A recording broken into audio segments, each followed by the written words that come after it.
क्या होती है।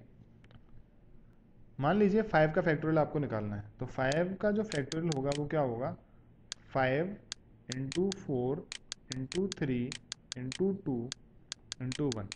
मतलब किसी भी नंबर का फैक्टोरियल क्या होता है, number into number minus 1 into number minus 2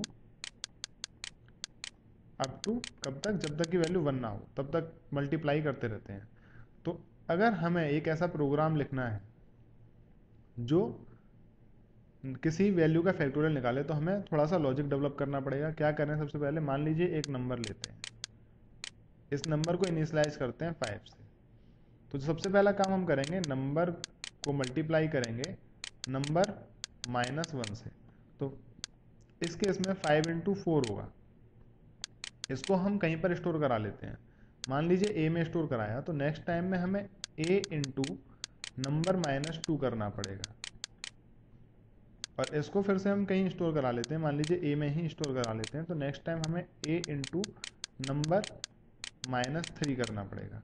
तो हमारा जो फॉर्मूला निकल के आ रहा है वो आप देख रहे हैं क्या आ रहा है, A is equal to A into number -1 2 3 4। तो ये जो 1 2 3 यहाँ पर चल रहा है, इसको हम डिफाइन कर सकते हैं आई से, और इस आई को लूप के अंदर हम बढ़ाते रहेंगे, इंक्रीज करते रहेंगे। तो किस तरह से हमारा फॉर्मूला निकल सकता है, A is equal to A into I, ये आई होगा। और इस आई की वैल्यू पहले 5 होगी, फिर 4 होगी, फिर 3 होगी, फिर 2 होगी और फिर 1 हो जाएगी। तो इस तरह से हम कैलकुलेट कर सकते हैं किसी भी वेरिएबल का फैक्टोरियल। लेकिन अब सोचना ही ये है कि ए की जो इनिशियल वैल्यू होगी वो क्या होगी। आई की इनिशियल वैल्यू पहले 5 होगी, फिर 4, फिर 3, फिर 2, फिर 1, इस तरह अपडेट करते रहेंगे। लेकिन ए की जो इनिशियल वैल्यू होगी वो क्या होगी, एक ऐसा नंबर बताइए जो किसी में गुणा किया जाए तो उसके पर कोई फर्क ना पड़े, वो नंबर होता है 1। अगर 1 का मल्टीप्लाई आप 5 से करेंगे तो 5 आएगा, 1 का मल्टीप्लाई 4 से करेंगे तो 4 आएगा। 1 एक अकेला ऐसा नंबर है जिसको किसी भी मल्टीप्लाई करने से कोई फर्क नहीं पड़ता।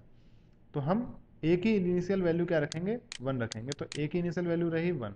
अब यहाँ पर चलेगा ये लूप, लूप के अंदर सबसे पहला जो काम होगा वो क्या होगा, आई इज इक्वल टू, पहले तो आई को भी यहाँ पर इनिशियलाइज करना पड़ेगा। तो आई को इनिशियलाइज कौन करेगा, यूजर इनिशियलाइज करेगा। वो चाहे 5 दे सकता है, 4 दे सकता है, जो उसका मन करता है वो दे सकता है। तो यहाँ पर आई इनिशियलाइज हो गया।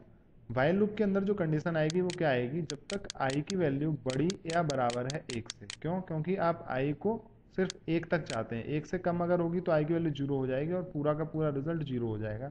तो इसलिए हम आई की वैल्यू 0 नहीं चाहते। तो हमारी जो वाइल की कंडीशन बनी वो क्या बनी, आई बड़ा या बराबर होना चाहिए 1 से। नेक्स्ट टाइम में जब आई को 5 से 4 3 2 1 यानी घटाना चाहते हैं, तो लूप के अंदर I is equal to I -1 होगा। और I is equal to I -1 होने से पहले ये वाला स्टेटमेंट आएगा, A is equal to A into I.